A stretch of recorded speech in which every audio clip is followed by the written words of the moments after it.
찬양대 너무너무 감사합니다. 오늘 솔로 아주 너무 은혜가 많이 되네요. 오늘 솔로 어떤 분이 하셨어요? 제가 뒤에서 솔로 이렇게 하시는데 그냥 가을의 바람이 이렇게 불고 길가에서 만나는 코스모스처럼 참 그냥 잔잔한 감동의 가을의 바람처럼 올려오셔서 너무 좋았습니다. 그리고 같이 또 이 찬양대 코러스가 나오니까 너무 감동이 됐어요. 하나님께 모든 영광 돌려드리고 때로 우리가 흙길을 걸을 때가 있지만은 조금만 인내하고 가시다 보면 꽃길을 반드시 만나요. 여러분, 항상 지금의 삶의 길이 좀 둔탁하고 퍽퍽하고 힘들지라도 이렇게만 인생 끝날까지 가는 거 아니니까 힘내시고 또 오늘도 좋은 또 예배 만들어서 우리 하나님께 아름다운 예배 드렸으면 좋겠어요. 저희도 찬양 같이 부를게요. 예수 결박 푸셨도다. 같이 한번 불러요. 예수 결박 푸셨도다. 모든 결박 푸셨도다. 나의 결박 푸셨도다. 나는 자유의 예수 결박 푸셨도다. 예수 결박 우리 안에 모든 결박, 우리 안에 모든 묶임을 예수의 이름으로 다 파쇄해버리십시다. 나의 결박, 나의 여러분의 영혼의 결박, 여러분의 가정의 결박 묶임들 오늘 이 추수감사 자리에 하나님께 감사하며 여러분 예수의 이름으로 이 올무와 결박을 다 끊어버리십시다. 예수 결박 푸셨도다. 예수 결박 푸셨도다. 모든 결박 푸셨도다. 나의 예수의 이름으로 나는 자유해. 나는 자유의 모든 영광 하나님께, 모든 영광 여러분 우리 함께 두 손을 높이 들고 모든 영광 하나님께, 모든 영광 하나님께. 우리의 남은 생애를 하나님의 영광을 위해 살아가십시다. 예수 그리스도의 이름으로 모든 결박을 끊어내고는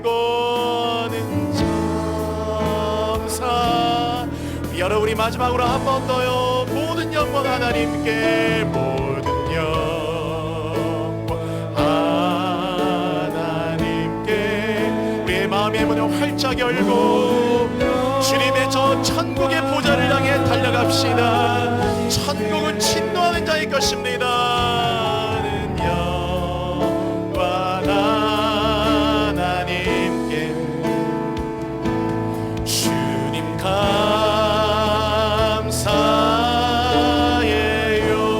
사랑의 하나님 아버지, 오늘 2020년 추수감사주일 예배를 하나님께 거룩한 번제로 올려드립니다. 우리의 내장과 정갱을 씻어내고 우리의 모든 영적인 허물과 위선의 가죽을 벗겨내고 내 안에 콩팥과 내 안에 기름과 내 안에 간꺼풀과 간과 하나님이 가장 소중히 여기는 모든 것들을 마치 소재와 속죄제의 모든 규례처럼 우리의 가장 귀한 것을 올려드리는 하나님이 흠양하시는 거룩한 예배 되게 하여 주옵소서. 이 예배가 하나님께 아름다운 향기 되게 하시고, 특별히 하나님께서 우리 사랑하는 또 우리 임직자들, 우리 안수협상 권사님 올려드린 찬양의 기름 부사, 기름 부어 하나님의 항존직으로 세우사오니 앞으로 하나님의 복음과 함께 교회와 함께 주님과 함께 일생 동안 대마처럼 세상에 빠진 분 한 분도 없이, 뒤돌아보다가 소금기름 된 로세아네처럼 된 분 한 분도 없이 주를 향해 일생 동안 달려길을 마칠 때까지 복음의 산증인이 되는 귀한 일꾼들 되게 하여 주옵소서. 우리 하나님, 우리 찬양대 찬양의 함께 하시고 영광 받으시고 하나님의 마음을 기쁘게 하는 찬양 되게 하시며 오늘 우리 모든 샤론의권 명성교회 교우들 온라인으로 예배되시는 모든 교우분들까지 또 비디오실에 예배되시는 모든 교우들 모든 분들 한 분 한 분까지 예수의 이름으로 결박이 끊어진 아침 되게 하시고 내 안에 두려움과 열등감과 상함과 속상함과 근심과 걱정과 불안과 염려와 이 안에 있는 모든 우리 안에 영적인 묶임들 우리 영적인 결박들 거기에 꽁꽁 묶여있는 결박들 오늘 이 시간 예수의 이름으로 예수의 보혈의 능력으로 이 결박과 올무가 다 끊어질지어다. 나는 자유하고 오늘도 이 삶의 주체성을 가지고 내가 마음껏 하나님께 예배하며 마귀의 종로로 타는 분이 한 분도 없이 하나님의 자녀로서 마음껏 주의 제단에 두루다니며 기쁨의 예배가 되는 귀한 시간 되게 하여 주옵소서. 하나님 나는 자유합니다. 감사합니다. 나는 주의 종이 아닙니다. 하나님의 자녀입니다. 사랑합니다. 말씀 듣는 귀를 열어주시고 하나님의 좋은 메시지 도전의 메시지가 되게 하여 주시며 예수 그리스도의 이름으로 감사드리며 기도하옵나이다. 아멘. 아멘. 오늘 성경 본문은 가버나움이라는 곳에서 한 중풍병자가 이제 고침받는 사건이 있어요. 가버나움이라고 하는 것은 예수님의 사역의 아주 중심지죠. 빠뜨릴 수 없는 가버나움에서 가장 많은 기적이나 어떤 그런 은혜들이 부어진 곳인데 놀랍고도 안타깝게 이 가버나움이 영적으로 좋은 동네가 되지를 못했어요. 참 이상하죠? 은혜를 많이 받으면 그렇게 될 텐데 가버나움이 그 많은 은혜를 받았음에도 성경에 보시면 가버나움아 벳세다야 고라시나 하면서 그들이 조금 이렇게 책망을 받는 그런 것이 나와요.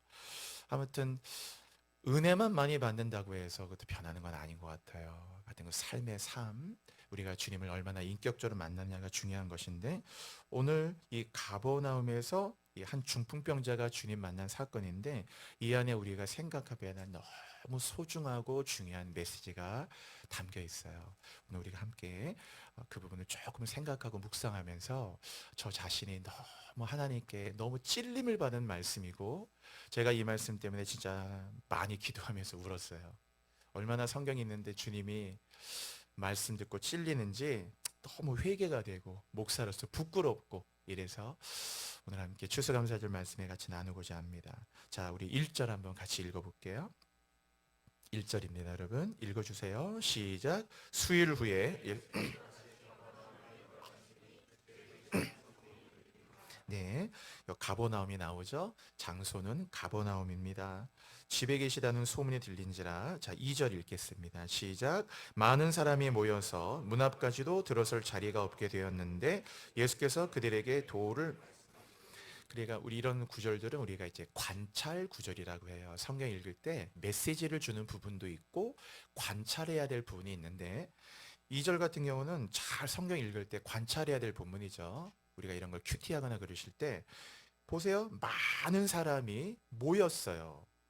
그리고 문 앞까지도 들어설 자리가 없게 되었다. 얼마나 많이 모였는지 안에는 아예 못 들어가고 저 문 앞에라도 있고 싶었는데 문 앞에까지도라고 되잖아요. 문 앞까지도 들어설 자리가 없었다. 아니 접근이 안 된다. 우리 교회로 얘기하면 뭐 저기 엘리베이터가 있는 복도 뭐 멀진 않지만 그 엘리베이터에서 내려서 뭐 이쪽 안이 아니고 그냥 이쪽 자체가 접근이 안 될 만큼 하도 사람들이 지금 꽉 차 있어서 많은 사람이 모여 있어서 거기서 들어설 자리가 없게 되었는데 예수께서 그들에게 도를 말씀하셨다. 그러니까 말씀하셨다는 거죠. 주님의 말씀을 쭉 이렇게 전하고 계셨다. 말씀 집회가 있었다. 그러니까 우리는 여기서 얼마나 많은 목마른 사람들이 당시도 있었나. 예나 지금이나 아무리 뭐 교회를 이렇게 좋지 않게 말하고 폄하하고 이런 분들도 개인적으로 만나면 다 고통과 아픔이 있거든요. 그래서 다 누구나 인간에게는 파스칼이 말한 것처럼 하나님으로만 채워질 수 있는 절대 공간이 있기 때문에 이것은 물질의 소득이 올라가고 뭐가 잘 된다고 해서 채워질 게 아니에요. 목마름이 있거든요. 그래서 하여튼 이 주님이 1절 끝에 소문이 들렸죠. 예수가 온다는 소문이 들려져 1절 끝에. 그러니까 그 소문을 듣고 많은 사람이 얼마나 많이 모였는지 하여튼 문 앞까지도 들어설 자리가 없을 만큼 아주 인산인해를 이뤘다. 많이 그만큼 영적으로 목마른 사람은 예나 지금이나 많이 있어요. 얼마나 많은 사람이 있는지 모릅니다. 전도할 사람이 없다고요? 정말 그렇지 않아요. 얼마나 많은 사람들이 무너져 있고 아픈 사람들이 많은지 모릅니다.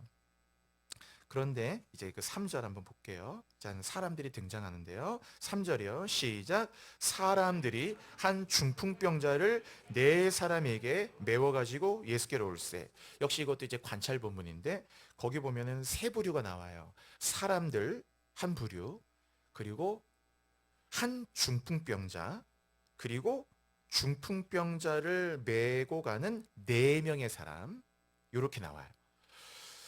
그래서 이 사람들, 한 중풍병자, 그리고 한 중풍병자를 메고 가는 네 명의 사람들이 이제 예수께로 올세, 이렇게 돼 있는데요. 이 사람들이 누군지, 몇 명인지도 기록되지 않았어요. 그리고 이 중풍병자를 아마 알고 있는 아마 지인들인 것 같고요. 아무튼 이 사람들이 이 한 중풍병자를 이제 네 명의 사람들에게 메워 가지고 갔는데 이 환자들은 무거워요. 여러분 이제 이 환자들은 그 어떤 이유인지 모르겠는데 이게 들 때 무겁거든요. 굉장히 무거워요. 제가 이걸 한번 체험해 본 적이 있는데 제가 그 신대원 가기 전에 그 말레이시아에 그 단기 선교를 갔었거든요. 그 오랑아슬리라고 하는 그 말레이시아 원주민들 쿠알라룸푸르에서 이제 차를 타고 몇 시간 들어가는 곳에 그때가 1996년인 것 같아요. 1996년도 그때 이제 제가 청년부 활동할 때 1996년도에 이제 아마 그때 맞죠? 아마 27인가 8살 때였으니까 아마 그때 이제 단기 선교를 그때 말레이시아를 갔었는데 거기서 이제 한참 사역을 하다가 이제 원주민들이니까 뭐 거기 막 전기 안 들어오고 막 그런 곳이었는데 이제 그 아웃리치 나가가지고 이제 집마다 가가호 방문하는 이제 전도를 하고 있는데 어느 집에 들어갔더니 그 덩치가 좀 있는 사람인데 못 움직이더라고요. 누워 있어갖고 전혀 그 밑에 막 욕창 비슷한 것도 있고 막 보니까 뭐 원주민들 특유의 그 어떤 그 부적 같은 거막 달아놓고 이런 집이 아니고 이렇게 그 뭐 있잖아 이렇게 뭐라고 하죠? 원두막처럼 지어놓은 그 야생 같은 곳이었으니까 이제 그렇게 집을 해놔서 올라가서 이제 그분 위에 기도해주고 찬송해드리고 막 보혈 찬송해드리고 이제 나중에 그분을 좀 깨끗하게 좀 갈아드리려고 밑에 판을 갈아드리려고 이제 남자 형제들이 이제 그를 이제 앉는데 뭐 그렇게 무겁지 않겠다 생각했고 뭐 그때는 한창 20대니까 지금보다 힘이 셀 때니까 이렇게 탁 들어서 들으려고 했는데 생각보다 엄청 무겁더라고요. 그러니까 제가 생각했던 무게보다 훨씬 더 나가는 바람에 딱 드는데 허리가 삐끗한 거예요. 그래서 그냥 그때 가가지고 어떤 그때 허리를 많이 다쳤던 기억이 나요. 이거 한번. 아유 정말 이게 좀 무겁더라고요. 이게 중풍병자가 여기 나오는데 이분이 그 상태가 네 사람에게 메워가지고 왔다는 말은 중증이었다는 뜻이거든요. 보통 반신이 불수되거나 그러면은 한쪽은 쓰시니까 왼쪽이 못 써도 오른쪽 쓰시잖아 이렇게. 근데 이 사람이 지금 오른발도 네 명에 메워가지고 있다는 말은 뭐냐면 서는 것도 안 되고 걷는 게 안 되고 움직이는 게 안 된단 말이거든요. 그러니까 중풍병자지만 중증 중풍병자예요. 그러니까 거의 스스로 움직일 수 있는 게 안 되는 분이니까 이 사람을 이제 그 뭐라고 합니까 이게 군대에 단가라고 하는데 뭐 거기다가 이제 누워가지고 네 명이 이제 들고 온 거란 말이에요. 그런데 이제 여기에 데려왔는데 이 네 사람이 억지로 온 거 아니라는 걸 또 어떻게 알 수 있느냐? 야, 뭐 힘든데, 야, 일로 네 명 와서, 이 사람 들고, 저기 예수님 계시다니까, 거기다 데려다 줘 해서 했더라면, 무거운 사람을 이렇게 메고 해서, 다 왔으니까 어쨌든 뭐, 사람 많은데 뭐, 안 되겠냐고 그냥 놓고 갔을 텐데, 여러분이 아시는 것처럼 스토리를, 이 사람들은 전혀 네 명이 그런 사람이 아니었어요. 제가 그냥 뭐 용어가 없으니까 그냥 친구들이라고 얘기할게요. 그냥 이 중풍병자의 친구들은 네 명. 놓고 간 게 아니고 뒤에 스토리 보시듯이 우리가 생각하는 반응을 훨씬 뛰어넘는 어떤 행동을 했거든요. 그러니까 이들이 억지로 데려온 게 아니라는 거죠. 절대로 억지로 데려온 게 아니고 그리고 사람들이 이 사람들을 골라서 했다는 말도 이 3절에 나오는 사람들이 어떤 사람인지 모르지만 이 사람들도 무관심하게 그냥 이렇게 해보라는 사람도 아니고 우리가 생각하는 것 이상으로 이 중풍병자를 사랑하고 아끼고 소중히 여기고 그리고 뭔가 이 예수께 꼭 데려가야 되니까 예수께 데려가면 살 수 있다? 뭔가 믿음을 가졌던 사람들이라는 사실을 충분하게 우리가 짐작할 수 있는 거예요. 그러니까 이런 일을 하게 된 거죠. 이 사람들이 우리로 얘기하면은 어떤 한 사람을 위해서 막 중보기도하는 어떤 사람들인 거죠. 그 사람들 누군가 그리고 뭔가 그 사람과 직접적으로 접촉하는 사람은 아니었지만 계속 그래도 같이 함께 이런 거예요. 이 한 중풍병자를 위해 중보해주고 기도해주고 사랑해주고 아껴주고 얼마나 사랑하는지 하여튼 예수 온다는 소문에 하여튼 이 사람을 하여튼 4명에 메워가지고 갔는데 4절 상황은 녹록지 않았다 그거예요. 4절 한번 볼게요. 4절 읽어볼게요. 여기서부터 이제 메시지가 나오죠. 시작. 무리들 때문에 예수께 데려갈 수 없으므로 달아내리니. 여러분 보시면은 무리들 때문에 예수께 데려갈 수 없으므로 그 무리들 때문에 그러니까 사람들이 발 디딜 틈이 없다고 아까 이게 나왔잖아요. 거기 2절에 발 디딜 틈도 없으니까 당연히 무리들 때문에 그 언뜻 보면은 단순히 사람만 많았기 때문에 이 환자를 데리고 갈 수 있는 공간이 없었다라는 말도 되지만 우리가 조금 이면을 생각해 보면 그 이유만은 아니고 안 그러면 이 사람들이 비켜줄 수도 있었잖아요, 여러분. 여러분도 뒤에서 예를 들면 구급차가 오면 안 비켜줍니까? 아무리 차가 많아도 구급차가 막 삐약삐약삐약 가면 알아서 차들이 비켜주잖아요. 그럼 예를 들면 이 사람들, 여기 모인 사람들이 환자에 대한 어떤 마음이 있었다면은, 아무리 발디딜 틈이 없어도, 그냥 앞으로 가시라고 다 이렇게 할 텐데 전혀 양보하는 기색이 없잖아요. 그 말은 무슨 말이냐면 사람이 많아서만 못 들어간 거는 아니고 두 번째 생각해야 되는 것은 질병에 대해서 이 사람들이 갖고 있는 태도가 있었다.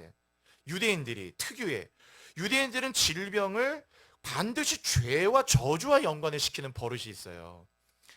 항상 죄와 이 질병이 연관이 있다 생각하니까 네가 이게 병이 있는 건 죄 때문에 그런 거고 그럼 병이 깊다는 말은 죄가 크다는 말이다. 항상 이렇게 생각해요. 그래서 심지어는 그 요한복음 9장인가 보면 어떤 사람이 그 나면서 이게 눈이 먼 사람이 나오거든요. 거기 앞을 못 보는 맹인이 나오는데 맹인이면 얼마나 이렇게 안타깝게 여기고 함께 도와주고 이렇게 해야 될 텐데 제자가 나와서 뭐라고 그랬냐면 이 사람이 눈이 안 보이는 게 자기의 죄 때문입니까? 아니면 부모의 죄 때문입니까? 아예 죄라고 단정해놓고 물었어요. 죄는 죄인데 부모의 죄 때문인지 자기의 죄 때문인지 물으니까 예수님이 이 사람의 죄 때문도 아니고 부모의 죄 때문도 아니고 오히려 하나님의 영광을 드러내기 위해서 그런 것이다. 생각 밖의 대답을 해서 예수님의 대답은 언제나 생각 밖이에요. 그게 진짜 그 복음의 자유거든요. 안식일이 사람을 위해 있는 거지 사람이 안식일을 위해 있는 게 아니에요. 바리새인들은 꼭 반대로 생각하잖아요. 사람이 안식일을 위해서 존재하는 거죠. 묶어버리잖아요. 꼼짝하지 말라고 이런 식으로 율법으로 꽉 묶는데 예수님은 사람이 안식을 위해 있는 게 아니고 안식일이 사람을 위해 있는 것이다 하면서 이제 그런 거 많이 이렇게 자유케 해주셨는데 나는 건강한 자를 부르러 온 게 아니라 그랬거든요. 건강한 자의 의원에 쓸데없고 병든 자에게 쓸데있다 하셨잖아요. 그러니까 이제 이들이 중풍병 중환자가 오니까 못 가는 거예요. 아니 말씀 듣고 있는데 왜 재수없게 막 이렇게요? 환자가 와서 이렇게 경건한 분위기를 깨냐고 막 정죄하는 분위기가 오니까 이 사람이 사람들 때문에도 갈 수 없었지만 그런 사람들의 시선 때문에 갈 수가 없었어요. 그러니까 뭐 어떻게 이들로서는 방법이 없잖아요, 여러분. 많아서 못 가고 그러면 많아서 하면 어떻게 하든지 조금만 비켜주시면 안 돼요? 저도 좁은데요 막 이러면서 이렇게 할 텐데 이 중증 환자는 왜 이렇게 막 유대인들은 부정한 걸 못 참아요. 부정한 거 시체도 안 만지고 죽은 사체도 안 만지잖아요. 짐승의 사체도 부정해질까 봐. 그래서 이거에 민감한 이들이 막 접촉하는 걸 안 하거든요. 혈루증 여인도 그래서 여러분 꼭 기억해야 되는 것은 왜 그 혈루증 여인 주님의 그 옷자락을 만질 수밖에 없었을까? 여인의 생리가 끊어지지 않고 이 혈루증 여인은 온몸 12년 동안 그랬기 때문에 정말 견디기 힘든 악취가 났다면 온몸에서 이건 정말 어떤 냄새로도 커버가 안 되는 온몸에서 그냥 자기 온몸에서 악취가 나는 겁니다. 그러니까 접근할 수가 없어요. 이미 냄새가 나는 것 때문에. 그런 상황에서 어떻게 가요? 그런데도 이 여자가 그럼에도 불구하고 그 부끄러움을 무릅쓰고 주님의 그 옷자락이라는 건 이런 옷을 말하는 게 아니고 유대인들이 말하는 요 찌찌트라고 했죠. 그 성경 말씀이라고 의미하는 그거 유대인들이 카버링하는 거 여자의 숄 같은 거 있는데 그런 거죠. 이 병자라는 건 그런 거예요. 이런 차별이 많아가지고 갈 수가 없었거든요. 그랬는데 여기서 저거 너 이 본문이 한 스토리 너무 잘 알고 있지만 이게 읽을 때 이번엔 너무 하나님께 도전이 되는데 여기서 방법이 없잖아요. 우리 여러분 보통 방법이 없을 때 방법이 없으니까 중단하잖아요. 근데 이들이 방법이 없다는 것 때문에 중단을 안 했다 그거예요. 교인들도 우리가 얼마나 합리적이어서 뭐 방법이 없네. 방법이 없다는 게 다 답이에요. 그래서 방법이 없으니까 안 하죠. 근데 이들도 방법이 없었어요. 예수께 데려갈 어떤 방법도 없었어요. 양보가 불가능하고 사람도 많고 어떻게 할 수 있는 방법이 없었잖아요. 이때 이 네 명의 친구들이 방법이 없으니까 다시 그럼 데리고 갔느냐? 그게 아니고 방법이 없는데도 이 방법이 없다는 상황을 깨고 들어갔다 그거예요. 방법이 없다고 하는데도 방법이 없다고 하니까 그 방법이 없다는 그 장벽과 그 어떤 차별과 어떤 그것을 상황과 환경들을 그냥 그 깨고 들어갔는데 어떻게 했느냐 하면은 일단 지붕으로 올렸고 유대인 지붕은 우리처럼 이런 가옥이 아니고 계단으로 올라가게 돼 있거든요. 외부 계단이 이렇게 연결이 돼 있어요. 외부로 계단 올라가게 되면 지붕이고 지붕은 이렇게 큰 들보가 있고 거기다가 나뭇가지 같은 거 올려놓고 진흙 같은 흙더미로 올려놓은 이런 가옥 구조이기 때문에 충분하게 사람의 성인의 힘으로 지붕을 뜯어낼 수 있는 구조거든요. 지붕에 올라갈 수도 있고 뜯을 수 있고. 그랬더니 이 네 명의 친구들은 지붕에 올라가 가지고 거기에 있는 나뭇가지를 다 뜯어내고 지풀 뜯어내고 진흙 발라놓은 걸 뜯어내가지고 여기 4절 보시면은 동사가 놀라운데 그 계신 곳의 지붕을 뜯었다는 거예요. 지붕을 뜯었고 정상적이지 않잖아요. 지붕을 뜯었고 자기 집도 아니고 기물 파손이고 여러분이 이렇게 교회 때 앉은 자리가 없다고 해갖고 드릴로 뚫고 들어오시는 분이 있어요, 여러분? 여기서 이 드릴 왜 못 들어가게 해요? 그럼 뒤를 막 이렇게 지금 막 11층에서 여러분 막 지붕 뚫고 있다고 생각해 보세요. 뭐 그런 식으로 지붕을 뜯어내고 있고 자기 집도 아닌데 지붕 뜯어내고 구멍을 냈고요 이미. 이런 상황만 해도 이거 완전히 뭐 손해배상에다가 이거 뭐 경찰에 고발 드릴 수 있는 건에다가 구멍을 내고 그리고 이미 집회를 방해하고 있잖아요. 소리에 이런 그 집과 진흙이 있었기 때문에 이게 막 흙덩어리가 떨어지니까 밑에서 막 흙이 막 예수님의 머리에도 지금 흙이 떨어지고 있고 밑에 앉은 사람들이 막 진흙이 떨어지고 막 밑에가 막 그 상황을 생각해 막 먼지가 확 올라오면서 막 이게 확 흙덩어리가 떨어지니까 밑에 집회하는 곳은 난장판이 되고 막 사람들이 쳐다보면서 뭐 하는 거냐고 막 욕을 하면서 이런 상황인데도 이 모든 비난과 기물 뭐 이런 것들을 다 감수해서라도 이들은 방법이 없다는 것에 갇혀있지 않고 이 네 명의 친구들이 한 행동이 뭐냐면 지붕을 뜯어내고 구멍을 내고 중풍병자가 누운 상을 예수님이 계신 곳에 줄을 묶어갖고 탁 달아내렸다. 제가 이 부분을 영화로 처리했던 영화를 장면을 한번 영화에서 어떻게 했나 한번 봤더니 영화에서도 보면 다 예수님 밑에 하고 있는데 다 묶어가지고 탁 내리니까 주님이 이렇게 딱 보시면서 이들을 이렇게 딱 보시는 장면이 아주 너무 감동이 됐어요. 그 달아내렸죠. 그럼 왜 도대체 이들이 지붕까지 이렇게 뜯었을까? 왜 이런 행동을 했을까? 한 가지죠. 만약에 여기 아니면 그냥 여기는 안 되니까 그럼 나중에 그냥 동네 병원이라도 가보지 뭐 어떤 다른 방법을 생각했더라면 그냥 이렇게 물러섰을 텐데 이들에게는 이 네 명의 친구들 그리고 아마 중풍병자를 포함해서 이들에게는 무조건 예수를 만나고 예수께만 가야만 이것이 회복될 수 있다는 아주 굳건한 믿음이 있었던 것 같아요. 그러니까 물러설 수가 없었단 말이에요. 살고 죽음이 있었고 자신의 인생이 걸린 문제이고 예수께로만 가야 된다는 믿음이 있었기 때문에 이들은 여기서 물러날 수 없었어요. 방법이 없다 해도 방법이 없다는 것에서 갇혀 있을 수 없었어요. 그래서 이거를 이렇게 지붕도 뜯고 구멍 내고 달아내리고 이런 걸 우리가 보통 무리수라고 그러죠. 제가 이 본문 묵상하면서 여러분도 한번 생각해 보세요. 여러분도 주님 이렇게 함께 믿음 생활 하시면서 하나님께 이렇게 나아갈 때 여러분, 근데 우리는 얼마나 많은 방법 속에 얼마나 많은 갇혀요. 근데 이들의 오늘 이 제목이 그들의 믿음인데, 이번에 제가 이 본문 보면서 너무 진짜 반성이 엄청 많이 됐거든요. 목사인 저도 얼마나 이 합리적인 생각 안에 갇혀 있다라는 거, 이게 정말 주님이 목적이 아니었구나. 정말 그런 건가? 그런 거. 여러분도 이렇게 예배 섬길 때, 예배 나올 때, 주님께 나갈 때, 기도 시간을 벌 때, 할 때, 방법이 없네, 시간이 없네, 야근이네, 뭐네, 뭐가 부족하네. 우리는 뭐 많은, 여기 4절, 무리들 때문에 거기 나와, 4절 처음에. 시간이 없어서, 뭐가 안 돼서, 그런 이유들 속에 갇혀 있잖아요. 근데 이 사람은 그냥 주님의 목적이니까, 어떤 이유라도 그냥 뚫고 간다. 어떤 이유도 그것이 주님께로 가는 그들의 발걸음을 멈출 수는 없었어요. 왜? 예수를 만나야 사니까. 예수가 전부이니까. 예수가 목적이니까 그런 거죠. 그래서 무리수죠. 여러분도 예수 믿으면서 정말 무리수를 두면서까지 이렇게 주님께 나오는 적이 몇 번이 됩니까? 그냥 우리는 언제나 우리의 감정, 생각, 우리의 어떤 상황 속에 이렇게 갇혀있을 경우만. 그런데 이들은 어쨌든 그러진 않았다는 거예요. 이런 걸 우리가 보통 뭐라고 하냐면 이런 거를 돌파라고 하죠. 우리 한번 그 데살로니가 전서에 있는 말씀인데 한번 잠깐 한번 여러분 읽어봐 주실래요? 같이요. 시작.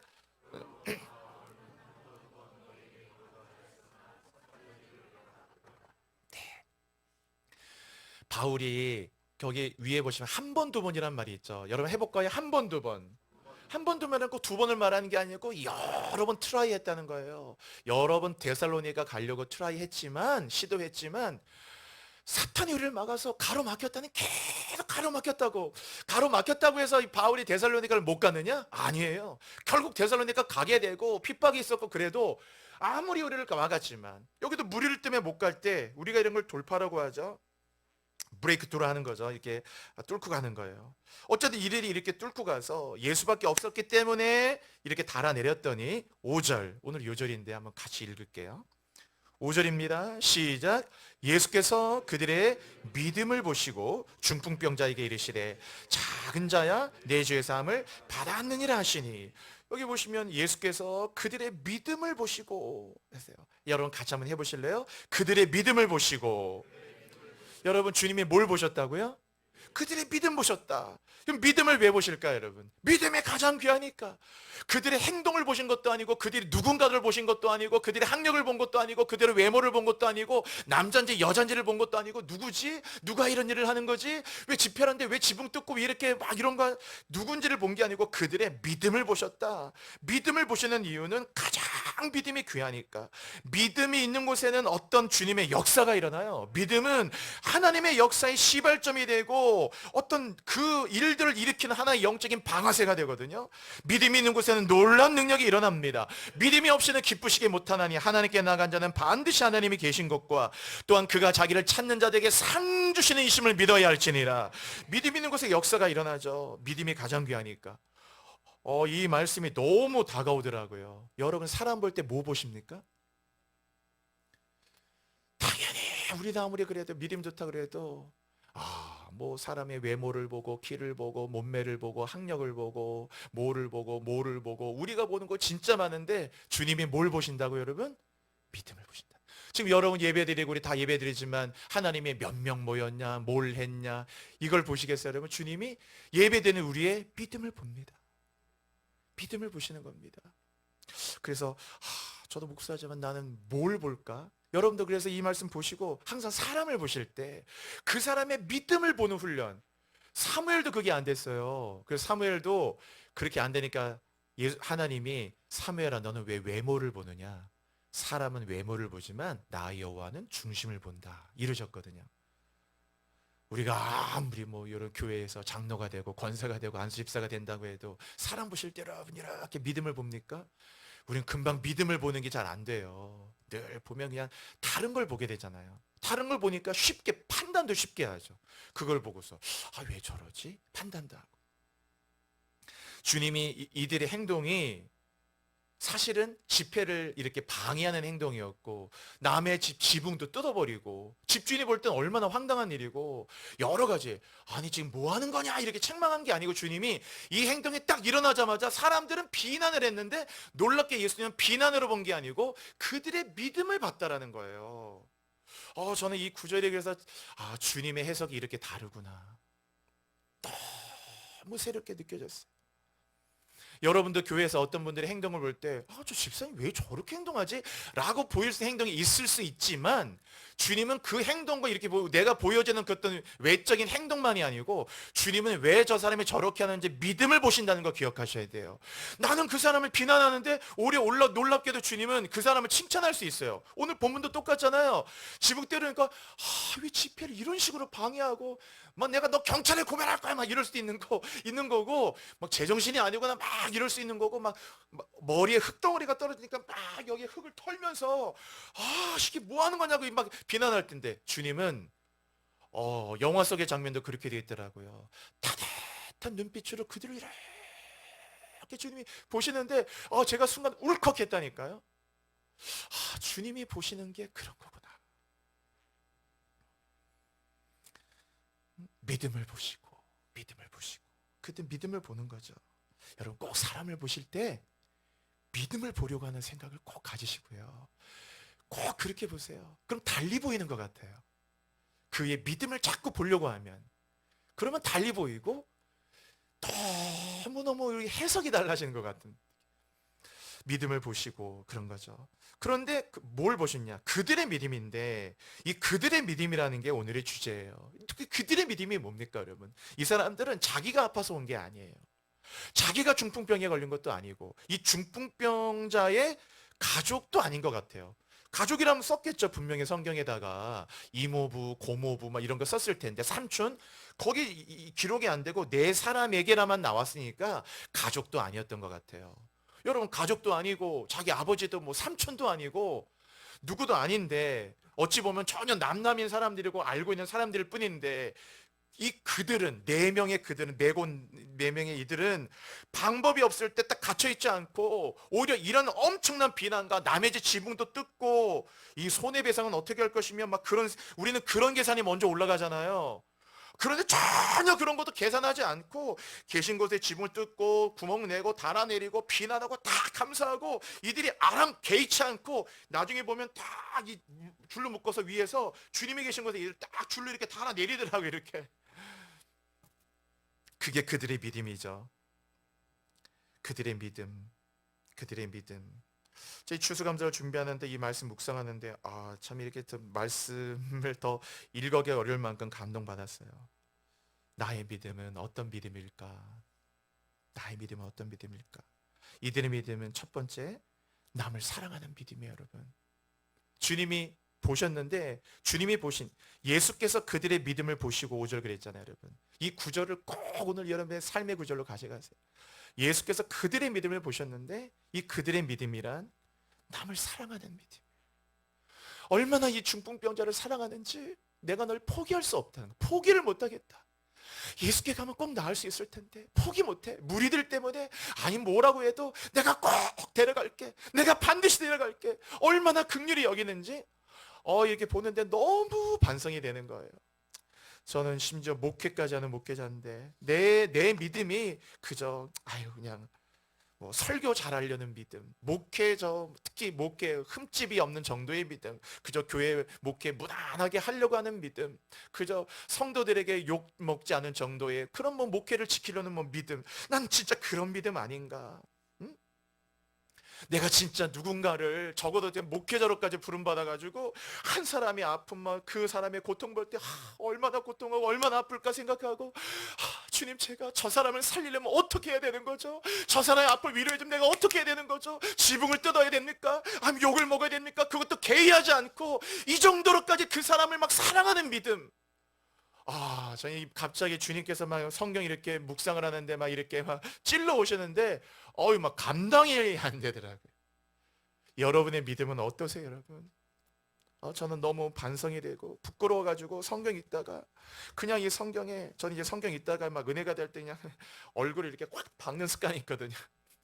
성경 읽기 있다가 그냥 얼굴을 그냥 이렇게 걷고 이런 습관이 있는데 그들의 믿음을 보시고 하는데 막 이렇게 더 읽어갈 수가 없어요. 얼마나 내 양심이 찔려오고, 야 너는 지금까지 더군다나 너는 교회에도 목회하는데 네 믿음은 어떤 믿음이냐 준호야. 자기 힘든 거. 저도 뭐 제가 초신자라면 모르겠어요. 그런데 전 그냥 제 스스로 하나를 잘 관리하지도 못하는 믿음인가 이렇게. 근데 그들의 믿음은, 그들은 누군지도 없고 이름도 없지 빛도 없는 사람들인데 얼마나 일단 이 중풍병자를 사랑하는지. 남들은 다 이 냄새 난다, 남들은 다 재수 없다, 저주받은 자라, 가까이 가시다, 접촉도 하기 싫다, 당시 관념이 다 병자를 이렇게 멀리 하는데 사람들이 다 그것도 예쁘고 뭐 사람들이 좋아하는 사람도 아니고 그렇게 멀리하는 사람들을 이렇게까지 자기 일도 아니고 만 이렇게까지 사랑하고 긍휼히 여기고 함께 해주고 메고 가고 이 엄청난 수고를 아끼지 않을 만큼 이렇게까지 사랑하는 믿음. 여러분의 믿음은 어떠셔요? 여러분도 정말 이렇게 교회 나오시면서 누군가를 보고 저 사람이 울면 같이 울고 저 사람이 슬프면 같이 슬프고 참 그럼 내가 뭘 어떻게 해줘야 되지? 내가 저 사람 살리기 위해서 내가 3일 금식할까? 5일 금식할까? 내가 열흘이라도 주님 금식할까요? 이게 지붕을 뜯는 거죠. 누군가를 위해서. 아니 가족이라면 이해가 되죠. 아니, 엄마가 그런다는데 자식이 그럴 수 있고 아버지가 그런데 그럴 수 있지만 이건 엄마 아버지도 아니에요. 4명의 친구들은 완전히 타자 아니야. 타자. 타인이고 남인데 어떻게 남인데 이렇게까지 사랑할 수 있을까? 여러분도 남을 이렇게까지 사랑해서 남의 집 지붕도 뜯어내고 구멍을 내고 이렇게 막 사람들의 비아냥도 전혀 개의지 않을 만큼 이런 사랑이, 여러분의 그런 믿음이 있으십니까? 이 추수감사절에 주님이 이렇게 믿음을 보신 만큼 믿음이 가장 귀한 건데 우리가 이 믿음의 열매를 하나님께 드리는 게 가장 기쁠 텐데, 왜냐하면 주님 믿음을 보시니까 이 샤르는과 명성교회 교우들의 믿음과 교회의 믿음도 보실 텐데 우리의 믿음의 열매는 어떤 걸까? 아주 깊이 제가 너무너무 깊이 반성을 많이 해서 하나 우리 교회의 믿음은 어떤 믿음입니까? 저는 어떤 믿음이고 우리 성도들의 믿음은 어떤 믿음이죠? 남을 사랑하는 믿음, 남을 불쌍히 여기는 믿음, 긍휼히 여기는 믿음이죠. 얼마나 긍휼히 여기는지. 또 왜 내가 하나님께 불쌍히 여김을 받았기 때문에 우리들은 늘 긍휼히 여겨줘야 되거든요. 정말 그게 좋은 교회입니다, 여러분.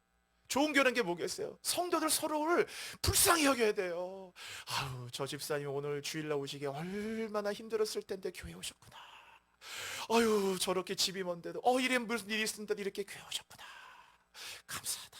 서로를 막 서로가 서로를 막 이렇게 불쌍히 여겨줄 때 이런 가운데 여러분 무슨 이렇게 트러블이 있고 갈등이 있고 뭐가 있겠어요? 서로가 그렇게 불쌍히 여기는데요. 이런 불쌍히 여김이 결국 선교로 연결되는 거고 전도로 연결되는 것이고 이것이 다 그렇게 되는 거죠. 선교지 갔더니 어떻게 이 땅에 이렇게 버려진 아이들이 많고 이렇게 복음이 없는 사람들이 많을까? 너무너무 그 땅을 사랑하고 불쌍히 여기니까 아이고 선교에 은사가 있어 하는 게 아니고 막 잠이 안 오는 거예요. 하나님 저 라오스 땅이 어떻게 저렇죠? 막 그렇게 마음속에 그런 마음 가운데 계속 또 기도하게 되고 그들의 믿음이죠, 여러분. 그들의 믿음, 남을 사랑하는 믿음이고 두 번째는 남을 살리는 믿음이에요. 남을 사랑하는 것만이 아니고 이 뒤에 쭉 내용을 보시면 바로 죄사함을 받았다 그랬잖아요. 5절에 여기에 보면 작은 자야라는 말이 나오는데 이 작은 자라는 말은 덩치가 작다는 게 아니고 테크노는 자기 아이에게 쓰는 겁니다. 자녀한테 아유 우리 애기 예쁘다 할 때 그런 거 있잖아요. 그래서 영어 성경에는 이게 son이라고 번역된 성경이 많아요. My son, 아들이다. 옛날 성경은 소자야 이렇게 되는데 이 작은 자라는 말은 주님이 그들의 믿음을 보시고 중풍병자를 보실 때 아들아 이렇게 불렀다는 거예요. 내 아들아, 네가 이 4명의 친구들 때문에 이곳에 왔구나. 소자야, 아들아, 테크노. 그리고 병이 나아라 이렇게 얘기한 게 아니고 놀랍게 5절에 내 죄 사함을 받았느냐 이렇게 얘기하셨죠. 사람들은 병을 고치려고 주님께 왔지만 주님께서는 병이 그 사람의 본질이 아니고 죄가 그 사람의 본질이라는 것을 아셨어요. 그래서 죄 사함을 선포하셨어요. 그 사람이 누워있는 상은 병상이 아니고 죄악의 베드였어요. 그래서 죄 사함을 받으라. 이 세상에 여러분, 죄 사함을 받는 것보다 인간에게 더 기쁜 일이 있을까요? 제가 만약에 이 땅에 누군가에게 한마디를 해줄 수 있다면 당신의 죄는 다 예수의 이름으로 용서받았습니다. 이 말이 가장 위대하다고 생각들어요. 이보다 더 위대한 말이 어디 있겠어요? 당신의 죄가 예수의 이름으로 다 사함받았다고.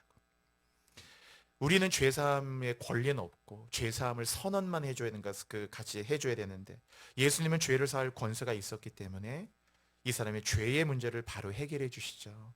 내 죄사함을 받았느니라 하시면서 뒤에, 그런데 이제 6절에 보시면 어떤 서기관들이 딴지를 걸죠.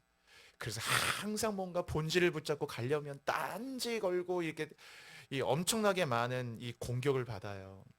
그런데도 주님이 아랑곳하지 않으시고 뒤에 죄사함 받았다는 말과 일어나 걸어가는 말이 어느 게 쉽겠느냐? 당연히 어느 게 쉽겠어요. 그냥 주님으로서는 병 고치는 게 그냥 내 병이 낫다라는 말이 그게 훨씬 더 쉬운 일이지만은, 왜냐하면 분명히 죄사함 받았단 말하면 지금 이렇게 또 공격하듯이 하나님만 죄를 사는데 네가 뭔데 막 이렇게 공격하니까 이런 공격이 있을 줄 알면서도 주님은 이 사람의 겉으로 보이는 병만 고치기를 원한 게 아니고 이 사람의 본질을 고치기 원했기 때문에 훨씬 더 어려운 걸 먼저 선포하셨다, 그 얘기예요.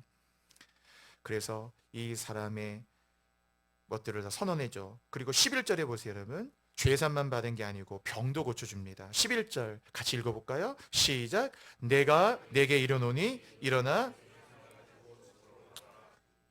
주님이 그냥 병에서 나았다 한 게 아니고 참 주님의 그 동사를 보시면 놀라워요. 일어나. 같이 해볼까요? 일어나. 중풍병자 못 움직인다고 그랬죠? 일어나라는 말 자체가 치유됐단 말이에요. 치유되니까 일어나죠. 자기 발로. 불수가 됐는데 다 이게 못 일어나는 사람이 일어나. 치유됐단 말이고, 치유로 끝난 게 아니고 그 다음 또 해보세요. 내 상을 가지고. 그 누워있던 상인을 가지고 오라는 말 그 쓴 거는 그 상에 오래 누워있었잖아요. 지나간 너의 아픔과 고통스러웠던 과거를 다 정리하라 그거예요. 그 과거에 매이지 말아라. 네가 몇 년 동안 중풍병자였고 뭐 38년 동안 누웠다 이런 것도 생각하지 말아라. 뭐 요한복음 5장에 38년의 병자 나오는데 거의 똑같아요. 거기 본문에도 자리를 들고 내 상을 가지고 과거를 싹 정리하라는 거예요. 이제 과거가 어쨌든 그게 중요한 게 아니라 죄 사함 받고 치유됐으니 일어나라. 그리고 내 상을 가지고 과거를 깨끗하게 정리해라. 그리고 집으로 가라. 집이라는 거는 행복이잖아요 여러분. 그래서 너의 미래를 향해, 너를 사랑하는 이가 있는 곳을 향해, 너의 삶을 향해, 정말 사는 것 같은 삶을 향해서 미래와 비전을 향해서 마음껏 너의 행복을 향해서 가라 그러는 거예요. 가라고. 그래서 주님이 그냥 병만 고친 게 아니고 죄사함 받고 일어나라, 내 상을 가지고 집으로 가라 하시면서 온전히 회복했죠. 그래서 그들의 믿음이 남을 사랑하는 믿음이고 남을 긍휼히 여기는 믿음이고 이렇게 이 한 사람을 이렇게 살려내는 믿음이에요. 제가 그래서 이거 보면서 정말 묵상을 많이 했어요. 아, 정말 내가 목회하면서 내가 남을 살린 사람이 과연 누구일까?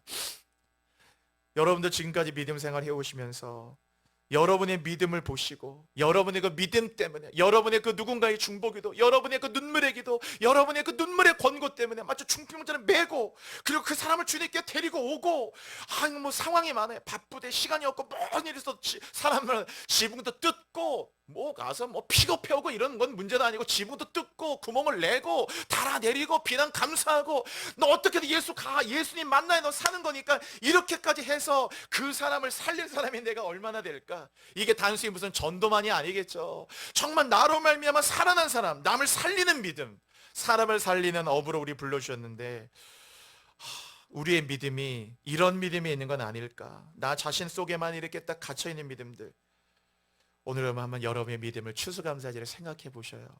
정말 남을 사랑하는 믿음, 남을 살리는 믿음. 세 번째는 예수밖에 답이 없다는 믿음이에요. 이들의 믿음이 그러니까 이 일이 가능했던 거죠.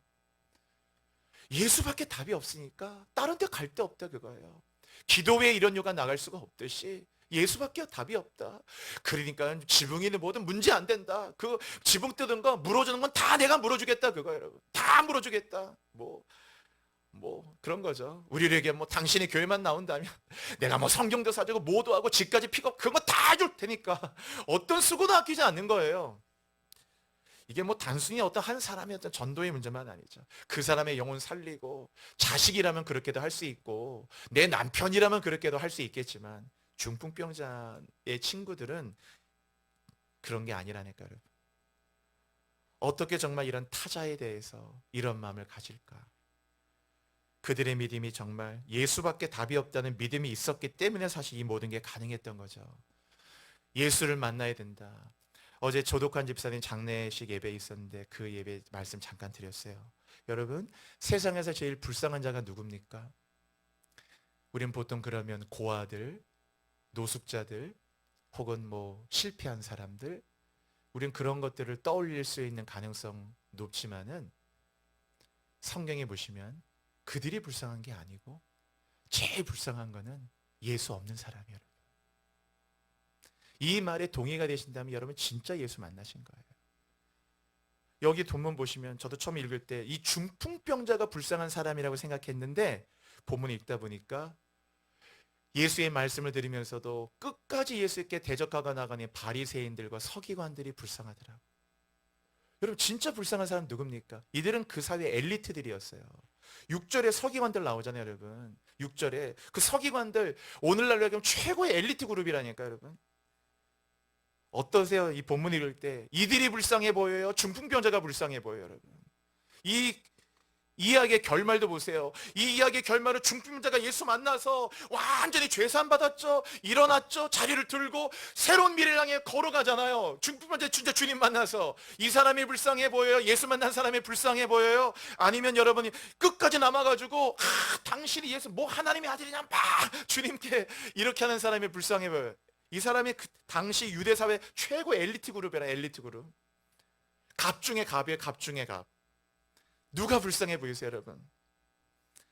진짜 예수 만나면 예수밖에 답이 없어요. 교회는 그게 교회는 아니에요. 천국 가는 거 예수고, 죄 문제 해결하는 거 예수고, 우리가 일어나는 것도 예수고, 끝까지 우리가 회복하는 게 예수밖에 없어요. 예수밖에 답이 없다는 삶이 그게 그들의 믿음이 그런 믿음이었다. 주님은 그들의 믿음 보시자마자 그들의 믿음을 보시고 바로 선포하셨잖아요. 소자야 아들아, 너의 죄가 사함 받았느니라. 마지막 네 번째는 이들의 믿음은 행동하는 믿음이었다. 그 야고보서에 영혼 없는 몸이 죽은 것처럼 행함이 없는 믿음은 죽음이라. 얼마나 교인들 중에 지적인 믿음이 얼마나 많아요. 그냥 알고만 있는 믿음. 예수가 구주인 것도 알고 뭐 예수 믿어야 천국 가는 것도 알고 다 우리가 지적으로 알고 있지만 그 믿음이 우리에게 어떻게 행동으로 옮겨지나요? 말씀을 듣기만 하여 자신을 속이지 말고, 그런 말이 야고보서에 있거든요. 우리 듣기만 하고 그렇구나, 은혜 되네 라고 하고 거기서 끝나는 걸 자기를 속이는 거라고 그랬어요. 영혼이 없는 믿음이 죽은 것처럼, 그렇죠? 몸이 행함이 없는 믿음이란 죽은 믿음이다. 행함으로 구원받는다는 게 아니고 믿음의 실제를 얘기하는 겁니다. 야고보서는 구원론을 얘기하는 게 아니거든요. 리차드 바크라는 갈매기의 꿈이라는 책을 쓴 사람이 삶이란 당신이 알고 있는 것을 증명해내는 무대라고 그랬어요. 이제 월드컵 축구 시작하는데 곧 며칠 있으면 이영표 선수가 전에 그런 말을 했었죠. 월드컵이란 경험하는 무대가 아니고 축구 선수로서의 실력을 증명해내는 무대다. 우리가 살고 있는 삶이란 매일마다 삶과 죽음이 왔다 갔다 경계선에서 이러다 죽는 건가? 이러다 끝나는 건가? 왔다 갔다 삶의 경계선이 얼마나 많아요. 사고도 많고 환난도 많고 문제도 많고. 이 믿음은, 이들이 갖던 믿음은 그냥 지적으로 향유하는 믿음이 아니고 진짜 예수께로 달려오고 어떤 문제가 있어도 주님밖에 답이 없다는 믿음으로 끝까지 그렇게 행동하고 지붕을 뚫고 구멍을 내리고 그 사람을 살리고 정말 이렇게 움직이고 행동하고 입증하고 증명해내는 그런 믿음이었다, 그거예요. 자기가 누구인가를 증명할 필요는 없지만 그러나 믿음만큼의 행동으로 보여야 되는 것이죠. 그 행함이 있는 믿음이었다라는 믿음이에요. 이들의 믿음을 보시고 이런 놀라운 역사가 일어나서, 여러분 마지막 12절 거기 조금만 보고 마칠게요. 12절 한번 다 같이 읽어볼게요. 시작. 그가 일어나 상을 가지고 모든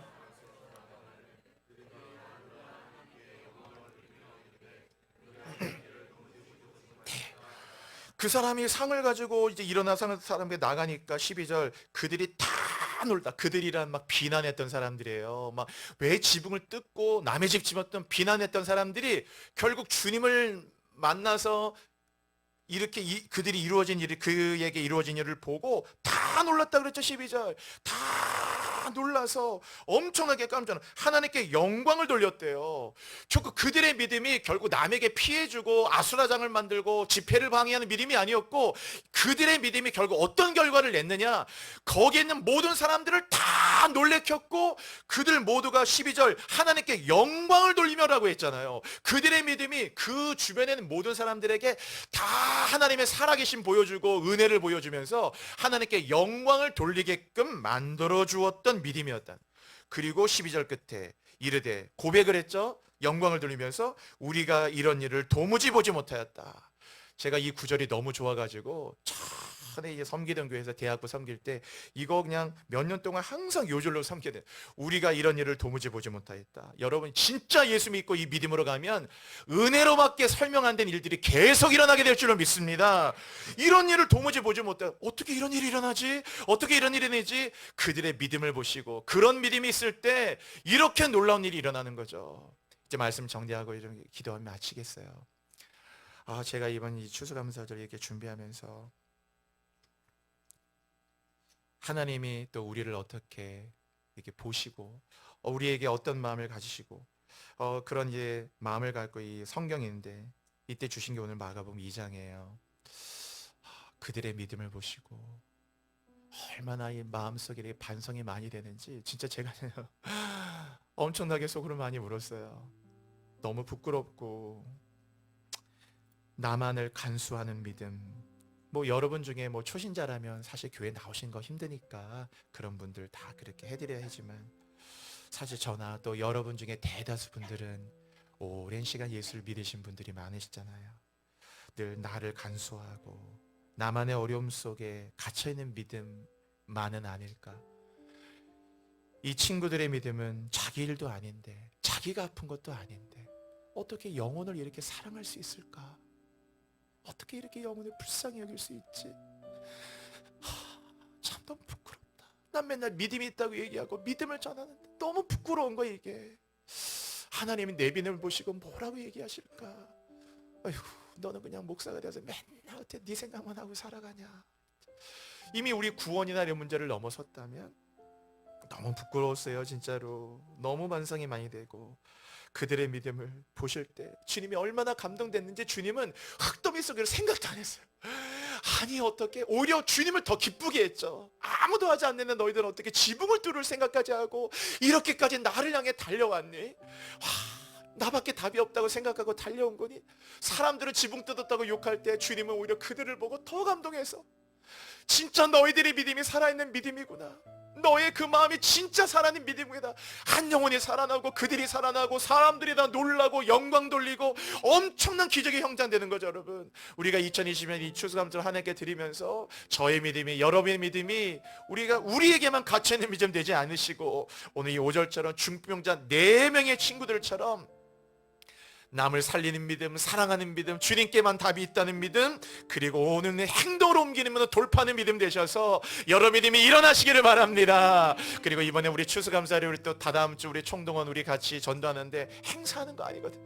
여러분도 한번 중병 친구처럼 그들을 또 함께 주님께로 인도하시면서 함께 그 한 영혼 한 영을 데려오시고 한 영혼에게 복음을 전하시고 아름다운 열매를 맺으시기를 주의 이름으로 축복합니다. 우리 함께 기도할게요. 여러분 이 시간에 기도할 때 하나님 우리의 믿음을 보시고 주님 나의 믿음은 어떤 믿음인가? 주님 내가 정말 이 중병자 4명의 친구들 같은 그들의 믿음 되기 원합니다. 예수께서 그들의 믿음을 보시고 얼마나 감동하고 감사하고 그러면서 한 영혼이 살아나는 엄청난 기적이 일어나겠고 그곳은 영광의 자리가 되고 하나님께 기적의 자리가 되고 모든 사람이 감동받는 엄청난 은혜의 자리가 되었습니다.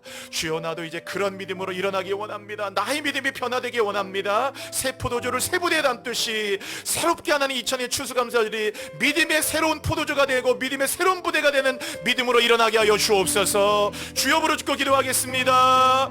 주여 주여 주여 할렐루야. 하나님 아버지, 오늘 2022년 추수감사주를 맞아서 주님은 그들의 믿음을 보셨다고 하셨습니다. 아버지, 나의 믿음은 어떤 믿음입니까? 주님이 보실 때 나의 믿음은 어떤 믿음입니까? 나에게 갇혀있는 믿음은 아닌지, 나만을 또 생각하는 믿음은 아닌지, 주여, 오늘 축뼈전을 메고 왔던 4명의 친구들, 방법이 없음에도 불구하고 이들은 그 가운데 갇혀있지 않았고 지붕을 뜯었고 구멍을 냈고 그 축병자를 상에다 예수께 달아내리며 오직 주님께 함께 나아가는 영혼을 사랑하는 믿음이었습니다. 오늘 남을 사랑하는 믿음, 남을 살리는 믿음, 그리고 예수 그만이 답이라고 하는 믿음, 그리고 죽은 믿음이 아니고 움직이지 않는 믿음이고 지적 믿음만이 아니었고 이들은 행동하는 믿음이었습니다. 영혼 없는 몸이 죽은 것처럼 행함이 없는 믿음은 죽은 믿음이라신 주님, 오늘 나의 믿음이 그런 믿음이 되기를 원합니다. 아버지의 마음을 가진 믿음, 오늘 주님을 믿는 믿음으로 오늘도 이렇게 되기를 원합니다. 주님, 그들의 믿음을 보신 주님, 오늘도 나의 믿음이 어떤 믿음인지 돌아봅니다. 이 부끄러운 나의 모든 마음의 믿음이 변하여 이제는 진정으로 하나님께 축복되는 친구들 같은 그들의 믿음이 되도록 인도하여 주시며, 그들의 믿음으로 나도 남을 살리고 그들의 믿음으로 나도 남을 사랑하며 예수밖에 답이 없다는 마음과 행한 믿음을 가지고 이렇게 달려가는 저희들 되게 하여 주옵소서. 이 교회가 그런 믿음의 장이 되게 하시고 믿음의 무대가 되게 하시고, 하나님 앞에 우리가 이런 일을 도무지 보지 못하였도다 역사들을 경험할 수 있는 귀한 자리가 되도록 인도하여 주십시오. 주님, 나의 마음이 아버지의 마음 알아, 내 모든 삶 뜻이 될 수 있기를, 나의 온 몸이 아버지의 마음 알아, 내 모든 삶 당신의. 우리 마지막으로 한 번 더 고백하십시다.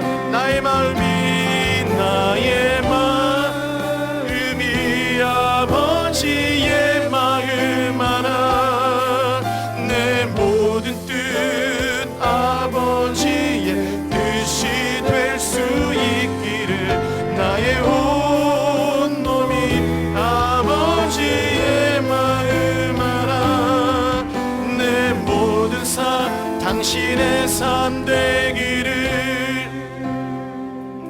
하나님 아버지, 우리 2022년 추수감사주일 우리가 이 헌물로만 어떻게 주님을 감사드릴 수 있겠습니까?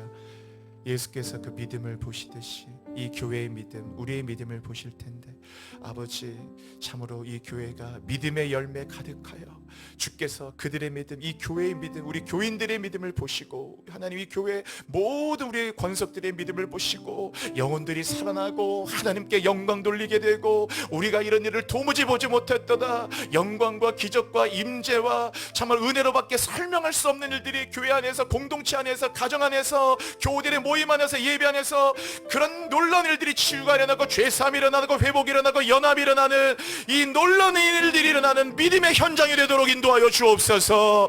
남을 사랑하는 믿음, 남을 긍휼히 여기는 믿음, 남을 살리는 믿음, 예수만이 답이라고 하는 그 믿음, 그리고 하나님 지적으로만 향유하는 믿음 말고 영혼 없는 몸이 죽은 몸과 같이 행함이 없는 믿음이 죽은 믿음이라 했으니, 우리가 행함을 갖고 나가는 지붕도 뜯고 구멍도 내고 달아내리고 그들을 메고 오는 행함 있는 믿음 있는 저희들 되게 하여 주옵소서. 아버지, 하나님께서 이 믿음으로 새로운 믿음의 갱신이 일어날 수 있도록 인도하여 주시며 예수 그리스도의 이름으로 감사드리며 기도드립니다. 아멘. 아멘.